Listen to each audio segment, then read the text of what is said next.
कहा, हे राजन, जीवन का परम लाभ यही है कि अंतिम समय में भगवान की स्मृति हो। और सुखदेव जी ने सर्वप्रथम राजा परीक्षित को भगवान के विराट रूप का वर्णन करके सुनाया।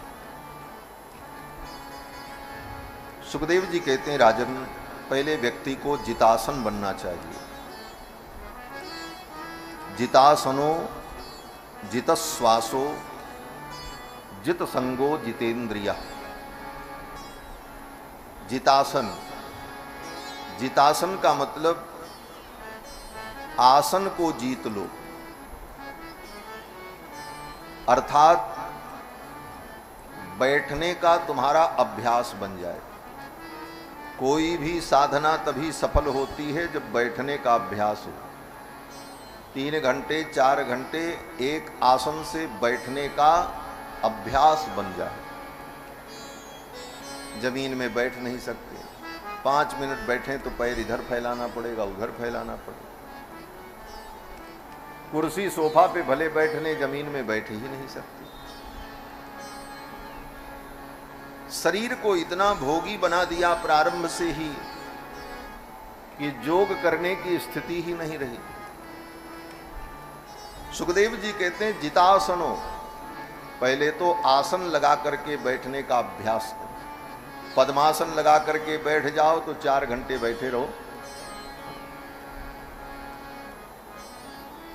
तभी कोई साधना होगी।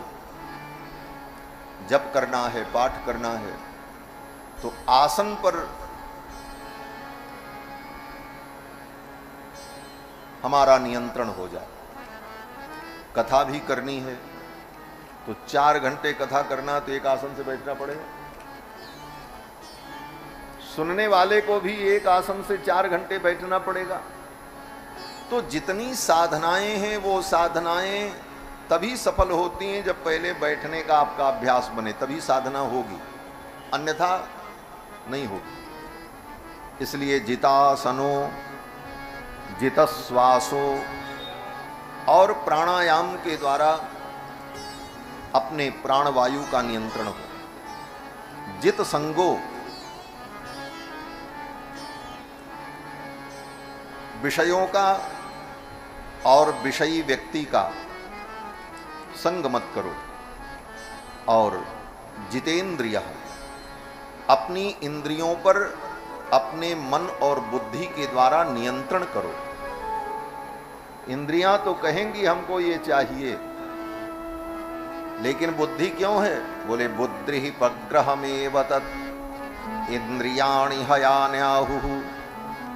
वेद कहता है ये इंद्रियां क्या हैं? बोले शरीर रूपी रथ के घोड़े हैं। और बुद्धि कौन है? बोले बुद्धि लगाम है। और उस लगाम को पकड़ने वाला कौन है? बोले आत्मा है। तो अपनी आत्मा हमारे हाथ में बुद्धि के द्वारा उन इंद्रियों की लगाम है, लेकिन हम उसको कसना नहीं चाहते, उसको ढीला ही छोड़े रहते। वेद भगवान कहते हैं, इंद्रियाणि हयान्याहुः बुद्धि पग्रहमेव तत्।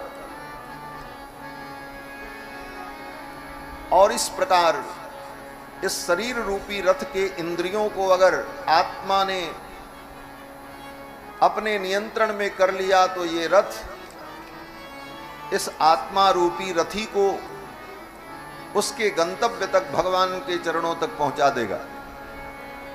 और अगर नियंत्रण नहीं किया तो गाड़ी अनियंत्रित हो जाए तो उसका परिणाम क्या होता है? बोले दुर्घटना हो जाती है। वही दुर्घटना जीवन में चल रही है अनादिकाल से जीव के।